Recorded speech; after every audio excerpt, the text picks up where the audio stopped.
And welcome back into another episode of the Ball Boys podcast here for episode number 31. Dylan Mehl is always joined by Nolan Foster. These videos are now live on the College Kids Experience YouTube channel and my very own, listen, I'm making all this content. I got to be posting it everywhere, everywhere that I can, of course. So if you're new to the podcast, you're in for one hell of a ride here. Me and Nolan, we chop it up, talk sports. We do 2 days a week of football. Those would be Tuesdays and Fridays. And then Saturdays, we talk hoops.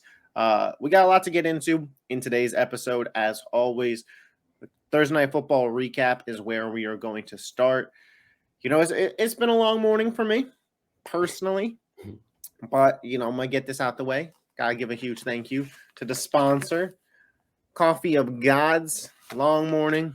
Dogs will be dogs. But got this energy, got this smile, thanks to the Coffee of Gods. And the Buffalo Bills, they got a smile on their face after a 24-18 win at home. And we talked about the Bills on Tuesday's episode, how this was as must-win of a must-win game that a Week 8 game could really be. This team avoided getting down to that 500 slide, avoided falling 2 games back of Miami. And like we mentioned, their schedule to end the year, it's not an easy one. 7 of their last 10 games against 500 or better opponents. Plenty of those are on the road. Divisional games, another run with the Patriots, who beat them. So the Buffalo Bills, they got a long 2.5 months ahead of them. And getting this win on Thursday night before your kind of mini bye where you rest up was huge for them. I thought Josh Allen played really well in this game. He usually plays decent on prime time. My biggest thing with Buffalo that I thought was really, really good was it was not all Stephon Diggs reliant. I thought getting Gabe Davis to really show a better side of him. I still don't view him as a top tier wide receiver 2 in football, but Khalil Shakur played well. Dalton Kincaid, now that Dawson Knox is on IR, played really well. I thought James Cook, he did fairly decent. Some of those power backs that they have, Latavius Murray, Josh Allen's running ability. Overall, I really liked what I saw from the offense. The game wasn't as close as the final score makes it seem. The Bills were up 2 scores for pretty much most of the game, and then Baker led a drive because they were playing back coverage. Mike Evans scored a touchdown for my fantasy team after I wanted to freak out. I tweeted, this is hilarious. I tweeted, did Mike Evans sleep with Baker Mayfield's girlfriend or something? What the hell's going on? And I don't know who responded, but somebody responded to it and said, I'm not sure, but if he didn't yet, he should after tonight. And this was during the first half when he had 1 catch for 7 yards. But yeah, overall I thought both teams showed who they were in this game. The Buccaneers clearly limited, but they put up a good fight. And the Buffalo Bills, they have enough talent to beat up on a team like Tampa at home. Yeah, I mean, for me, it more so told me about how not for real Tampa is. I think Buffalo came in. We were expecting a big win, or at least a lot of points from them. But yeah, Tampa just that O line, Baker, he was looking all right. But for me, I mean, Buffalo, they win this game. Dalton Kincaid, like you said, he has a huge game. I think he's going to do an awesome rest of the season. So if you have him in fantasy, good job.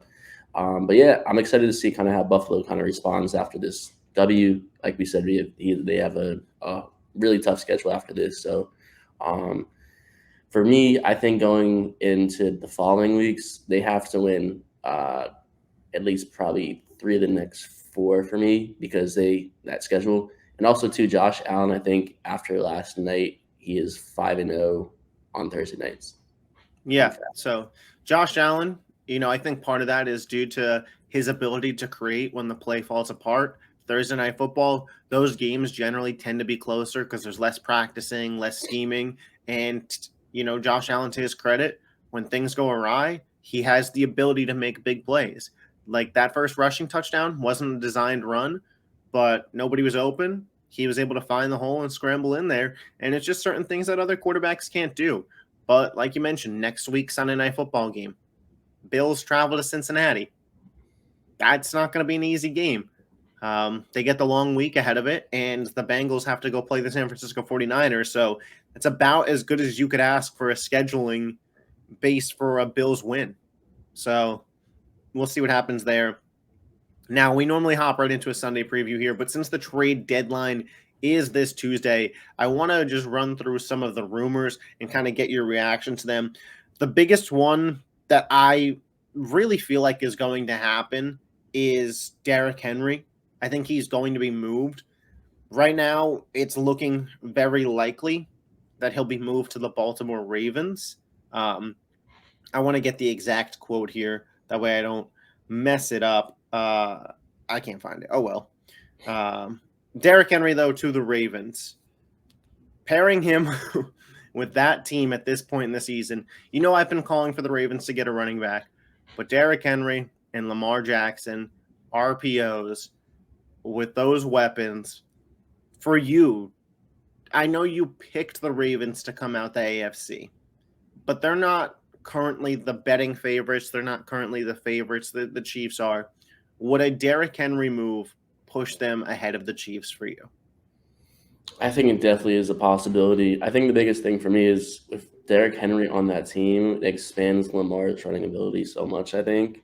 And I think that's a huge thing that probably the last missing piece that Baltimore needs. They've been missing out on that running back person, Yeah. And if you get Derrick Henry, like those 4th and 2s, 3rd and shorts, like you have Derrick Henry and Lamar Jackson and plus RPO, you could also pass. And I think that'd be super tough to stop and come playoff time. That's where I think he'll come in huge if they do get him because, it's all about those short yardage gains, and he's an awesome guy to have on your team come playoff time. Yeah, I think playoff football is like nail right on the head. That colder weather, when the games get longer, when you need to keep a drive alive, the ability to have a guy like Derrick Henry versus Gus Edwards just cannot be understated what it would do for this Baltimore Ravens team. Their ability to keep drives alive, chew the clock, work the other team's defense, tackling Derrick Henry in January when it's 12 degrees out and that ground is real cold. That sucks, man. That is not a fun job. And to have that job while also having to be aware that Lamar Jackson, who may be one of the fastest players in the league, might keep the ball and sprint right past you. And that's not even having to deal with Mark Andrews, Zay Flowers, Odell Beckham Jr. The Ravens, this seriously could be their year, man, especially if they go get Derrick Henry. And I got to mention this. Some people are also expecting the Dallas Cowboys to be a sleeper team on Derrick Henry. This doesn't feel like the move for the Cowboys. And I'm not just saying that as an Eagles fan. I just feel like it's not where the Cowboys could sustain to get better right now.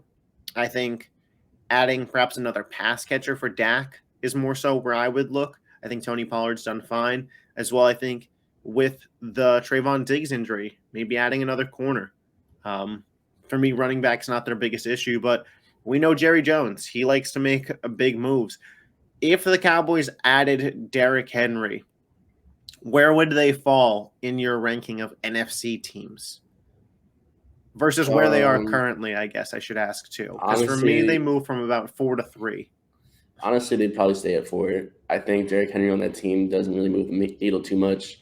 With Tony Pollard, he won't be on the field as much. So I don't know how much of an impact he'll make. He's getting traded mid-season.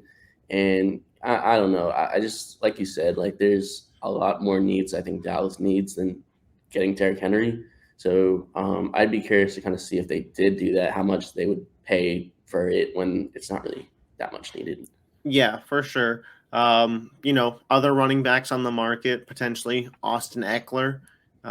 We'll see what the Charger situation looks like if they lose on Sunday to Tyson Bagent, which is a far stretch, but Chargers might Charger, man. If they go to 2-5, I'd expect him to be moved. At 3-4, I think they might keep him. If they move him, there's a lot of teams that could use a pass catcher like Austin Eckler. We could probably more so speculate on that on Tuesday if they lose, because I just don't see that happening. Another name or names, the Denver Broncos. A lot of guys available there. Jerry Jeudy, I think almost assuredly gets moved. I would be shocked at this point if he didn't. Some top contenders for me, the Carolina Panthers. They say that they want a wide receiver one. Jerry Jeudy's young enough. I also think the Houston Texans get another weapon for C.J. Stroud. He's young enough.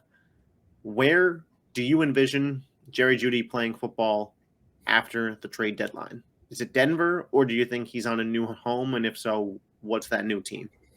So, I mean, for me, I think that he probably gets moved. There's been a lot of chatter, where where's the best fit for him, how Denver's going to play it out, because that whole team might be for sale. It's kind of ironic because of a couple of weeks ago, but I think Carolina Panthers, I think that's might be an optimal fit. They don't have a lot of draft capital to go after a huge name, but Yeah. a guy like Jerry Jeudy, he kind of like that perfect guy that still has a lot to prove potential wise, and I don't think he would break the bank too much. So I think Carolina would be a decent option. Yeah, for sure. Denver, you know, isn't getting off of Russ's contract and has no draft capital right now to try and rebuild this team. So don't be shocked if you see some of their bigger names being moved that you didn't think necessarily would be. Jerry Jeudy, Justin Simmons, Cortland Sutton, Patrick Surtain. And that brings me to the Eagles. They went out and got Kevin Byard, and a lot of people thought that was the big move. And there's reports coming out from, I believe, Tiana Rossini and some other really reliable sources that Howie Roseman isn't done. Which, as Eagles fans, we're used to.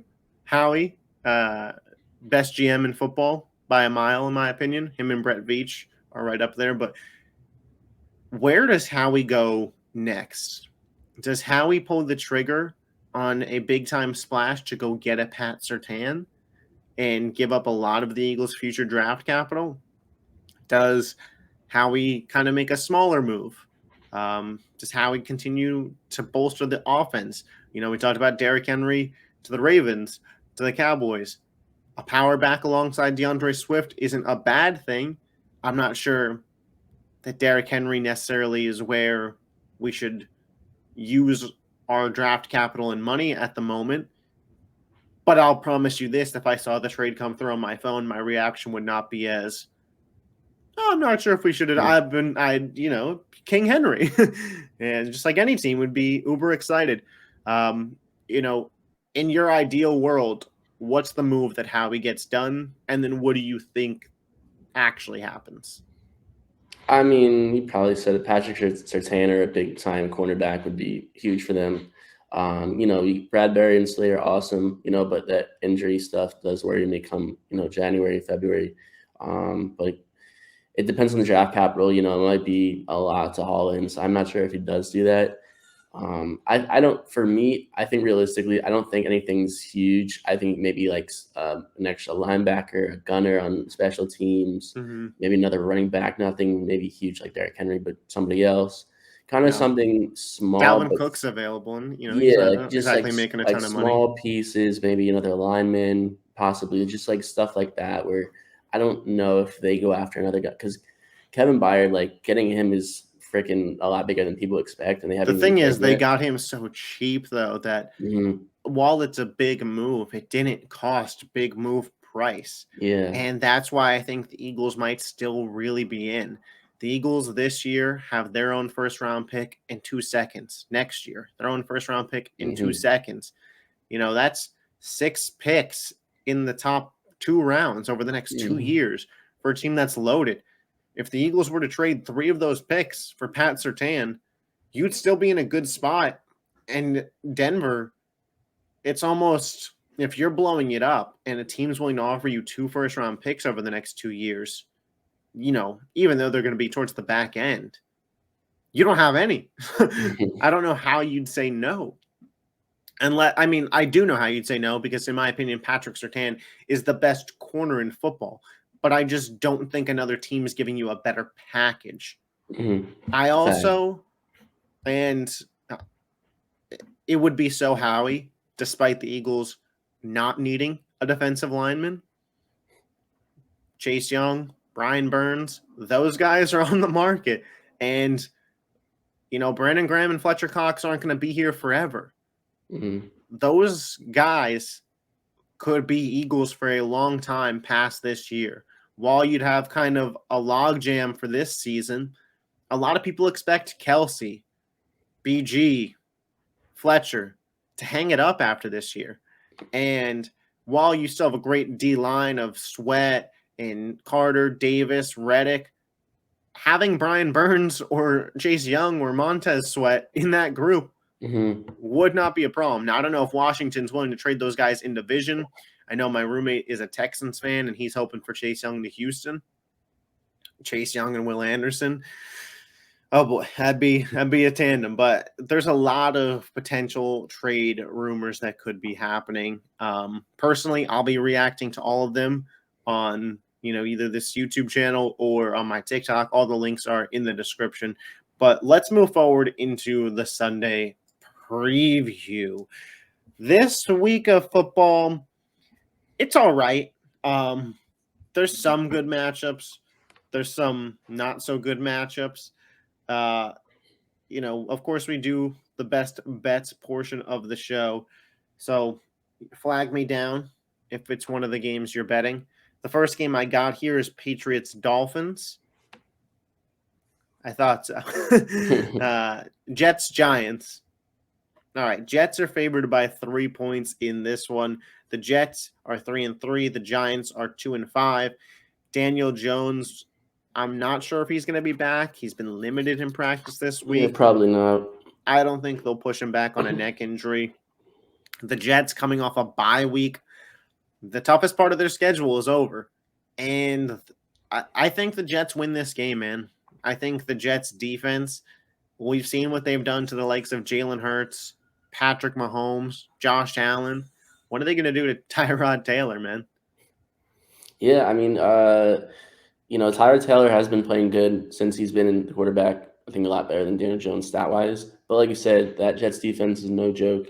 I think they hone in on him and probably get the dub. And for the first time in a while, they're over 500, obviously since week 1. But this late in the season, they got a lot of potential. And like you mentioned, they had that hard, tough schedule the first couple of weeks of the season. It's past that. And if they could get some dubs here and there, maybe sneak a playoff spot, Aaron Rodgers might come back.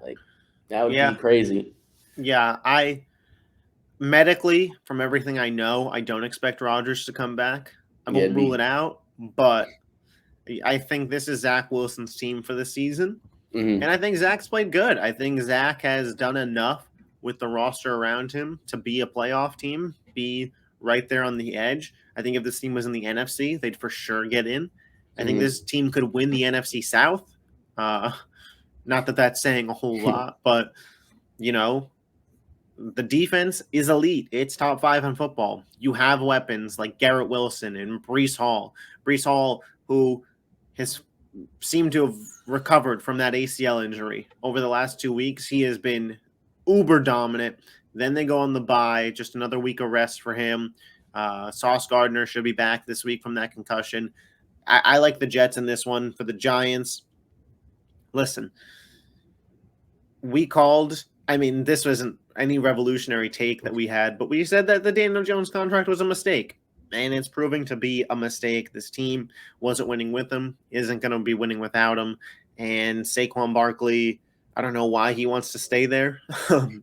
It's just a real one, man. Yeah, too real. Jacksonville Jaguars travel to Pittsburgh to take on the Steelers. Okay, that's a game I'm excited for, but we will talk about it. Falcons at 4-3 travel to Tennessee to take on the Titans. The Falcons are 2.5-point favorites in this game. Vegas just continues to make them a Young Hoku field goal away from covering. That's why I did not want to bet this, because I could easily see it ending on a field goal again, and I bet against them last week. I'm not going to do it again this week. However, for the Titans, the defense, the D-line, it's still legit. Obviously, you can attack them through the air, but for the Falcons, I think Drake London is just not a good quarterback. So the Titans' biggest weakness, I don't know how well Desmond Ridder can exploit it. I don't know if I want to start with Will Levis or Bijan Robinson. Will Levis is the starting quarterback for the Titans. We'll get to see what he is. I didn't think he was great in college, so I'm not expecting him to be great here, but I don't think he'll be worse than what Tannehill's been. I picked up Malik Willis in a dynasty league just in case. Maybe Will Levis was really bad and Malik gets the work. I don't know. Could be Derrick Henry's last game as a Tennessee Titan, so that's something. The Bijan Robinson situation last week, you're like the big fantasy head. If for anybody that doesn't know, Bijan Robinson, star running back for the Falcons. He's been producing week after week. And then last week, he just got 1 carry for 3 yards. And he claimed that his head didn't feel good. But the NFL was never notified about this. Now they're investigating. Because with the NFL being partnered now with these betting companies like your DraftKings, these lines are set, and Bijan's rushing line was set with the expectation that he'd get 10 to 15 carries.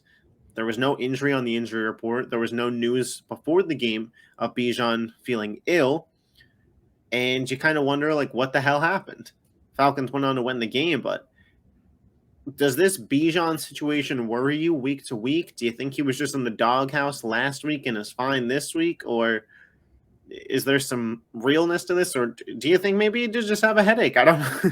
Yeah, I mean, I think for me, I mean, I don't want to say anything wrong. Like, he could have like headache problems or something like that. But honestly, he could have been going out hungover maybe, or just woke up and just wasn't feeling himself.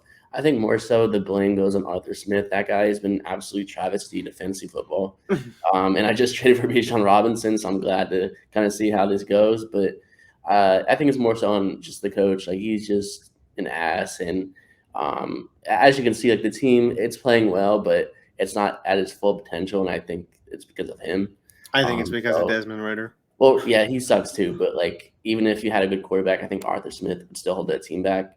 And I'm kind of interested to see kind of how this all plays out, because Bijan now, he's been kind of slowing down a little bit since everybody was like, oh, he's for sure going to win Offensive Player of the Year, Rookie of the Year, all this and that. And he hasn't really doing much. I mean, they've been winning, but eventually they got to do something, because you got Kyle Pitts. He's been doing nothing. Drake London, he's been doing nothing. So it's kind of like they're winning, but like nobody else is contributing. So we're almost midway through the season, so I'm curious to kind of see how this kind of ends. Yeah, I think it's gonna be fine. My guess is Bijan was in the doghouse. Whether it was like you said, he showed up clearly hungover, late to practice, late to a team meeting, and I think Arthur Smith said, it was kind of a reality check. You're not bigger than the team, bro. We can win without you. I think that's what he was trying to prove. Because if you heard some of his post-game pressers, he was like, oh, we got CP, we got Algier. I can play whoever I want, and we can go out there and get the win. Felt like that was not directed at the media. Felt like that was more of a directed at Bijan. Maybe his head's getting big. I don't know. But you like the Falcons -2.5 or the Titans +2.5 in this? If you had to go on the side, I think the Falcons. I think Will Levis and company. I think it could get ugly, and then that might be a big reason why Henry might actually get traded. Like, if they lose this game by a lot, like, they might just say screw it. Yeah, I mean, if you're rooting for a Derrick Henry trade, you got to root for a Titans loss. Yeah. The Texans travel to Carolina to take on the Panthers. Texans 3-3, Panthers 0-6. The only winless team. Houston is favored by 3. This feels to me like the potential trap week that Carolina gets their first win. I think Houston is a better football team. CJ Stroud, Bryce Young, number 1, number 2 pick. Best. I don't know if they're best friends. They're good friends in real life. Does this not feel like the week that Bryce Young just kind of gets the win and the Texans kind of, they're still kind of the Texans? There's no real analysis there. For anybody that was looking for that on this game, I don't really got it analysis-wise. Like, Houston should roll this team like every other team has, but it's the NFL. It's any given Sunday. The Panthers eventually have to win a football game, and this to me just feels like the week. Yeah, no, I was thinking the same before you said that. Carolina, they got to get a win eventually. They're not going to go in 17. And Bryce might kind of want to win this one. He's playing against CJ Stroud, and Stroud's been playing a lot better than he has so far this season. And a big thing I want to bring up too, though, is Adam Thielen. I thought he was washed, finished, all this and that, and he's putting up top 5 numbers this year, man. Like Yeah. it is. I don't know, like When you're trailing games by 20 and the defense plays yeah. back. Yeah, but even when it's close, like he's still like really like kind of back to his Minnesota ways, which is kind of dope to see. But Yeah, he was really bad last year. I mean, like on the injuries and all field, that, he just wasn't injuries, but looking like like even healthy, he just looked like he was about to fall off. That's why Minnesota Kirk let him Cousins go. effect. Yeah, but no, I think Carolina does win this game. Obviously, I wouldn't be surprised if they lost, but I think this could be the week that they finally get that W. Yeah, for sure. I'm skipping over Rams Cowboys. I got a bet in that one. Vikings Packers. 3-4 Vikings travel to Green Bay to take on the 2-4 Packers. The Vikings are favored by 1.5 points in this one. These NFC North divisional rivalry games, Jordan Love, he's looked really bad, but I wouldn't be shocked if the Packers just got up for this game to stop the Vikings from getting back to 500. No Justin Jefferson again this week. Jordan Addison was an absolute monster on Monday Night Football.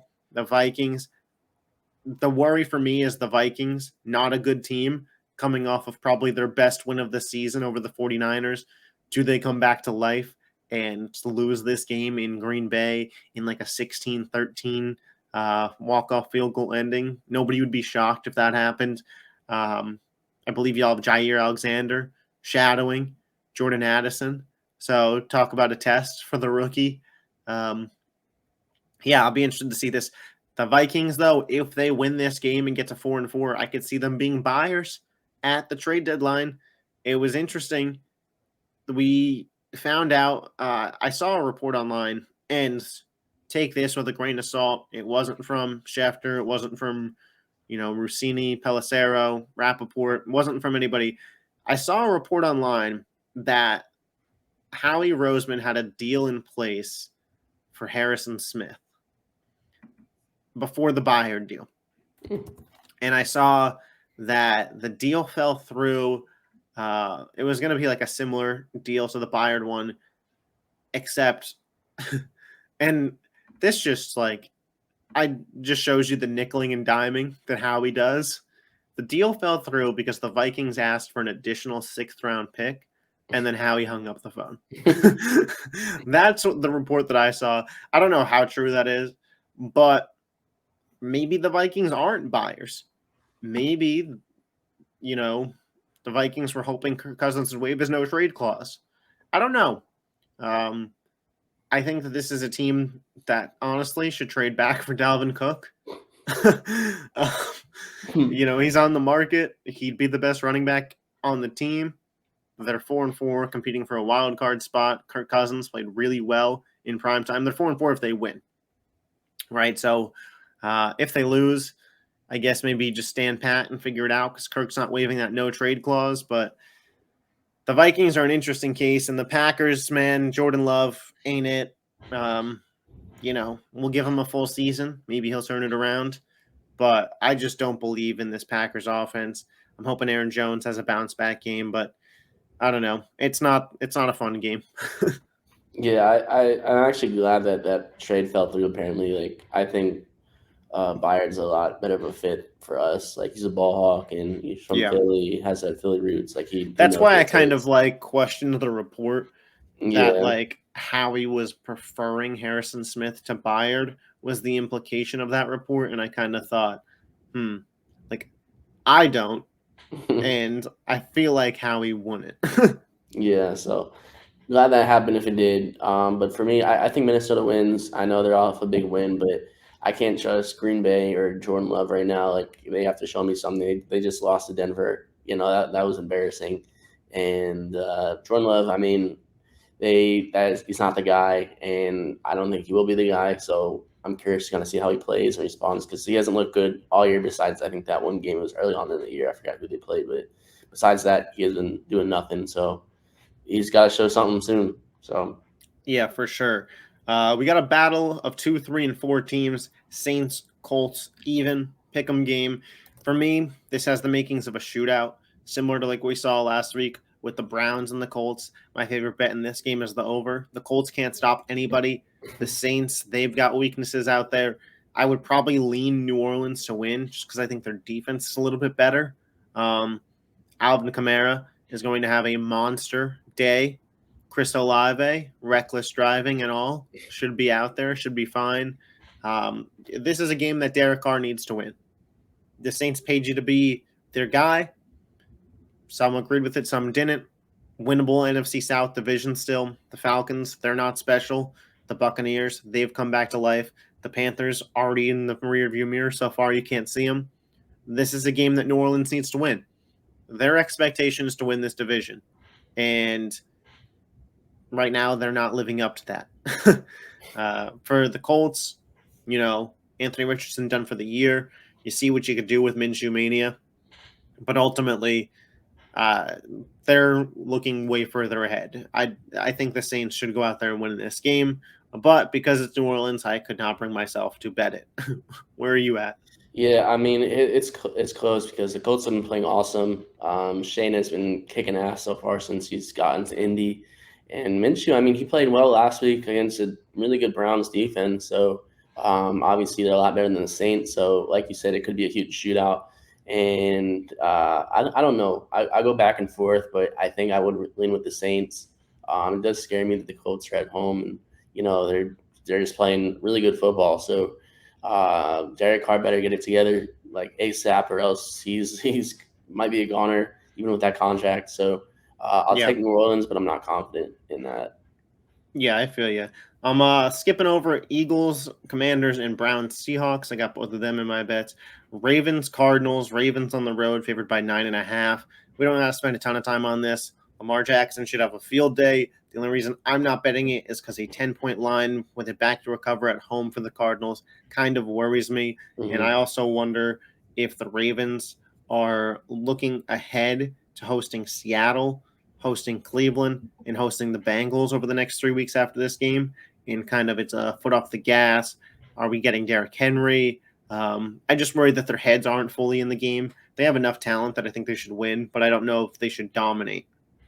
Yeah, no, for sure. Kind of hit it on the head. I mean, that's a huge W last week. So Arizona, they've been slowing down a little bit, but they're still an NFL team, and any given week they could still win or even cover. So yeah, the cover is the part for me that I feel could be likely. Baltimore should be good to win. Like I said, I probably wouldn't bet it just because you never know, but we'll see. We'll see. Yeah. Chiefs Broncos 6-1 Chiefs travel to Denver to face the Broncos that are 2-5. Chiefs are 7-point favorites. Listen, will Taylor Swift be in attendance or not? That's the biggest story of no. I mean, it's the biggest story for Travis Kelce's over/under on yards. If you find out that she's going to be there, and that prop, maybe take the over. But Kansas City, they're rolling. Denver, they're selling. The only thing is divisional game. Russ is still going to go out there and try and fight. Peyton's going to go out there and try and fight. This isn't a team that's of a roster of guys that are looking to prove themselves still. So whether it's Jerry Jeudy looking to ball out, that way a team trades for him, or Russ looking to kind of figure some things out for this team going into next year, I don't count the Broncos out for trying. I count them out for winning. There's no way that they win this game. I just don't know if Kansas City covers a full 7. Yeah, no, it does scare me a little bit. It's in Denver. They just came off that W last week. They're playing for everything that they got. But I still would probably take the points and Chiefs just because they're Kansas City. Yeah. But it's tough. This is a tough week. It's right before the trade deadline. So, and like you mentioned too, if Swift is there, then definitely hammer Kelce yards and anything. Anything. Bengals 49ers. This, you're killing me. I can't wait to talk about that game. Bears Chargers. We don't got to spend too much time on it. Chargers are 8.5-point favorites. Listen, Tyson Bagent, is he the real deal? We'll find out. The Chargers, is their season over? We'll find out. I think the Chargers dominate. I think Bagent just took advantage of the Raiders being ass. But overall, a shitty Sunday night football game. Yeah, so help me God, if the Chargers lose this game, like And the if Chargers lose this Staley, game, Brandon Staley's gone. if Staley's Gone. still there, if they lose this game, I don't know what I'll do, bro. That guy sucks. I hate It's him. gonna be like that video of was it Quinn Williams where he got to the Jets Yeah. facility and the card wouldn't work. Yeah. That'll be Brandon Staley if they lose this game. So we'll see. I think the Chargers win. I think they cover, but you freaking never know with that team. So Oh yeah, you can't bet on the Chargers. The Chargers are banned from being on my best bets for the year, unless I'm betting against them. I'll still do that. Raiders, Lions. Lions 8-point favorites at home. Tyson Bagent just killed this team. The Lions should. Primetime game. Jimmy G might be back, though. So I didn't know who was playing quarterback for the Raiders. I didn't feel comfortable laying more than a touchdown, not knowing that. But the Lions should ultimately win this game. They kind of have a cupcake schedule the rest of the way after the Baltimore loss. Their toughest game is Dallas. So the Lions should be, for everybody that liked the Lions this year, they should be a solid team. I don't know if you have any additional analysis there. yeah, I mean, just the Lions got their ass kicked last week. So I mean, it would be a decent bet to bet that they cover. So I think they do. I'm not confident enough to bet it, but I think they do. And like you said, I mean, Raiders lost to the Bears. Lions just got destroyed. So I mean, Yeah. what do you think is going to happen? Yeah. So, let's move into the best bet segment on the year. For anybody who's new to tracking this, Nolan, you are 11-10. I am 15-6. So, both winning. Obviously, your boy at a higher clip is what it is. Halfway through the season almost. So, plenty of time for you to come back. We have 3 different games this week. So, no overlap.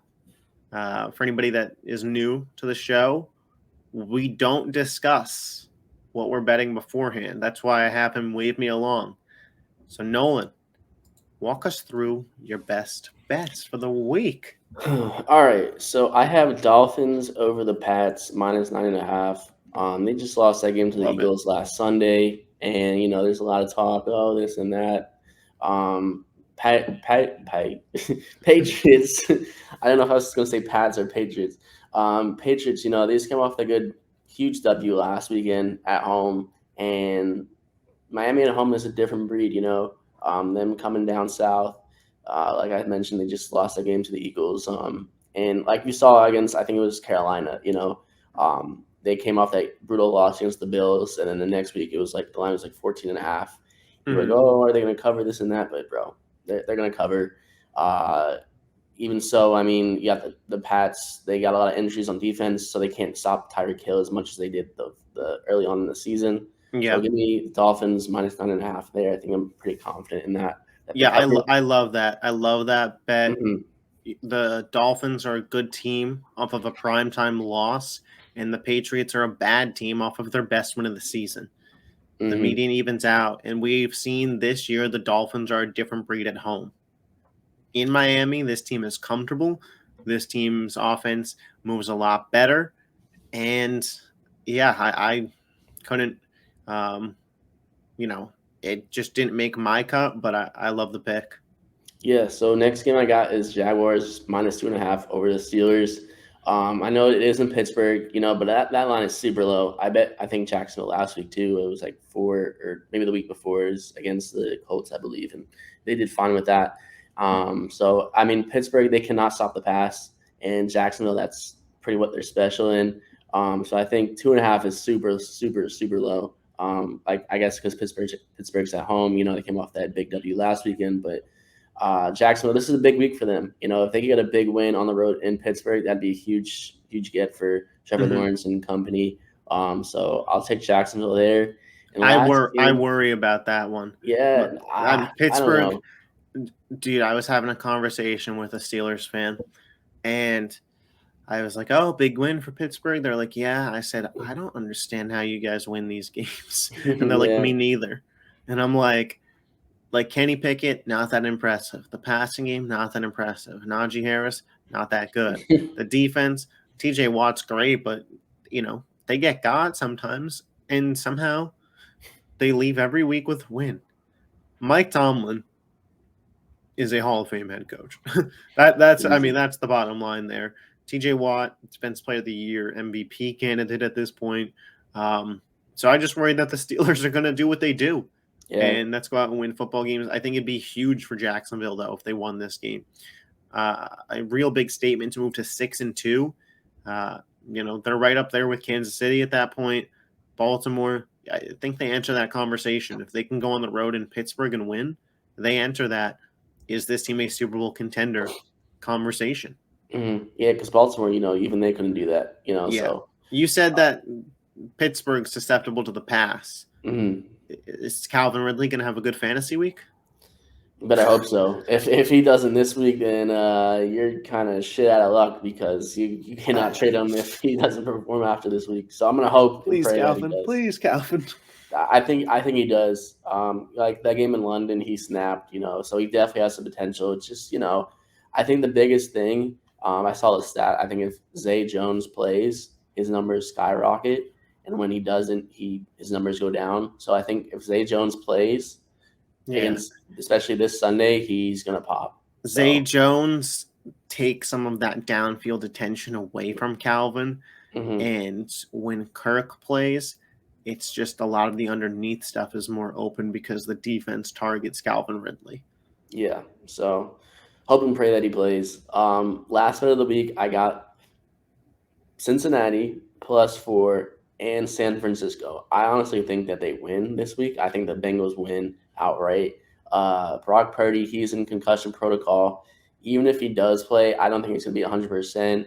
And even if he does play, I think the Niners kind of showed their true colors to me. I mean, Cincinnati's coming off a huge couple of weeks. They still have a lot of potential to really get to where they're supposed to be at. And this would be a huge W for them, if they could beat the 49ers. And Minnesota beat the 49ers. So, it's the 4 points, I think, is just too much for me. Yeah. Especially against Joe Burrow. There's just so much uncertainty in this game. Yeah, so I think the 4 points, I have a feeling it's going to go down by Sunday. And I think 4 points is a generous amount of points. So I'll take Cincinnati +4. So I don't hate it. However, for me, this was just a game that I could not bring myself to bet. Is Joe Burrow's calf any better? T. Higgins' ribs. Haven't heard any reports really on that. Brock Purdy, you don't know if he's going to play. Deebo Samuel, he's out. Christian McCaffrey, dealing with that oblique injury. What kind of effect does that have on him? So many question marks. As your residential #1 Brock Purdy hater, I don't hope for him to be hurt. He's hurt. That blows. I would love for Sam Darnold to go out there and ball the fuck out in this Niners team and just prove that Brock Purdy, anybody could do it. That Brock Purdy's not elite, that it's not a Brock Purdy thing, that it's a Shanahan and playing with an Avengers squad of fucking weapons of Brandon Ayuk, George Kittle, and Christian McCaffrey, and won't even have Deebo. I'm so torn because if Sam Darnold plays well, the Niners probably win, and I don't want that. But I also want Sam Darnold to play well and it to be like, anybody could do it, I guess. And then on the other side of things, I have actually a futures bet. I do this like a little $5 bet on awards every season. And right now, my bet, 2 of the 3 legs look really good. I bet Tyreek Hill, Offensive Player of the Year. Smash him. He was plus 2,000 when I bet it. I should have just bet it straight up, personally, really. Defensive Player of the Year, I have TJ Watt. The Steelers keep winning games, and he keeps doing what he's doing. He'll be in that conversation at the end, and the NFL really likes him narratively. They want to get him up there with JJ, so I could see that. The last leg of that was MVP, Joe Burrow. A popular bet this offseason, and there's no clear-cut MVP at this point in time. Joe Burrow needs to go on a tear, though, for the rest of the weeks to get in that conversation. So I could live with whatever happens in this game. I didn't want to bet it. I don't know what's going to happen, but it'll be a fun game to watch. That is for sure. So to recap Nolan's bets, Miami -9.5, Cincinnati +4, Jacksonville -2.5. All right. Let me get up on here and cook. Dylan's best bets. We'll start with the Eagles. -7 in Washington. We talked about this on Tuesday. I'll give you some quick Eagles analysis here. When they play Washington at home, it's a close game. When they play Washington on the road, they beat the fuck out of them. That is just the truth of it. Washington lost last week to the Giants. They're not a good team. The Eagles have high energy. They are amped up for this stretch of games over the next 2 months. You saw versus Miami. That defense is legit. They gave up, 10 points to Miami. I don't know if you hear the neighbor out there. I don't know what they're doing, but they're hammering. They're hammering down Yeah, that's on an omen, bro. that's a omen hammered down on. Here they go again, baby. Hammering down on Eagles -7. Kevin Byard, if he got a pick, that'd be sensational. Jalen Carter, if he gets a strip sack, fumble, a touchdown. Sam Howell's going to get beat up in this game. Sam Howell had the game of his life the last time they played the Eagles, and the Eagles won by 6. I know it was overtime, but or did they win by 3? They won by 3. Whatever. They won. And Sam Howell had the game of his life, and Jalen Hurts in that offense did not. So give me Eagles -7. Rams travel to Dallas to take on the Cowboys. Cowboys are favored by 6 points. I'm taking the Rams +6. Dallas is susceptible to being passed on. We have seen that thus far. The Rams, they've got weapons. Cooper Kupp, Puka Nacua. Those guys are absolute ballers. Matt Stafford, he is really solid after losing to Pittsburgh at home.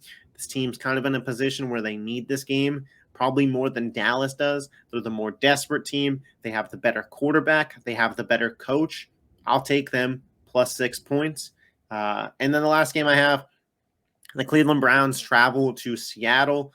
I'm taking Seattle -3.5. Seattle, I think I was wrong on them. I think they're better than I gave them credit for. That defense is legit. They bring back Frank Clark now. PJ Walker, I just see him struggling against that Seattle secondary. Jerome Ford not going to play. Kareem Hunt dealing with an injury, so the run game shouldn't be as strong. And for Seattle, their offense has been clicking. I do worry. Tyler Lockett, Ken Walker, both probably not going to play. DK Metcalf, Smith and Jigba, Charbonnet. So some rookies getting some action there. But I still think Seattle's the better football team, and I'll swallow the points there at 3.5.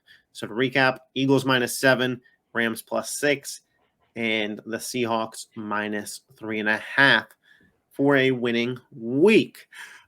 Again, be sure to let us know your thoughts on all the games in the comment section. Drop a like on this video.